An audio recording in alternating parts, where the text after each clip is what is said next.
po ay Bluetooth receiver.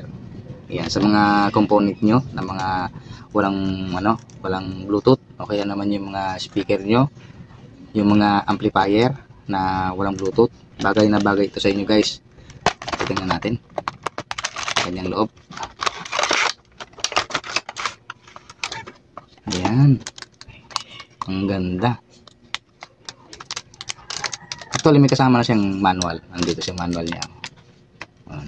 Karamihan naman din binabasa yung manual. Yan, may kasama na rin siyang 3.5mm jack.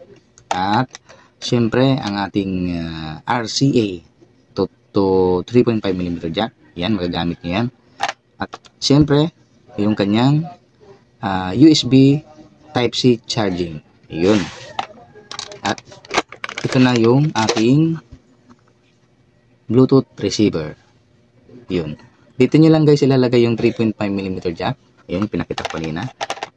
EUX at papunta rin sa inyong halimbawa yung inyong mga speaker na walang Bluetooth. Yan. Kukonektan nyo lang yan para magkaroon siya ng music. Konektan nyo dito yung cellphone nyo. Yan, okay naman yung laptop.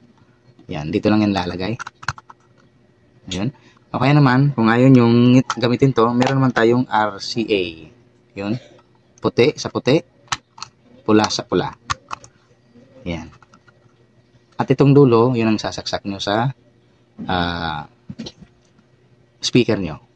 Yan. Hindi po ito gumagana guys na hindi nakasaksak sa inyong dito sa kanyang hindi po kasi siya rechargeable eh. Yan, papakita ko sa inyo. Itong Type-C, yung parang sa cellphone yung charger. Yan. Hindi po siya rechargeable, nakasaksak po yan dun sa outlet para gumana ito. At meron na rin siyang volume plus and minus. Then play and push. Ayan, nandyan. Nakikita nyo yan, meron siyang parang butas dito. Yan po yung ilaw, indicator yan kung nakakonekta sa Bluetooth ang inyong cellphone.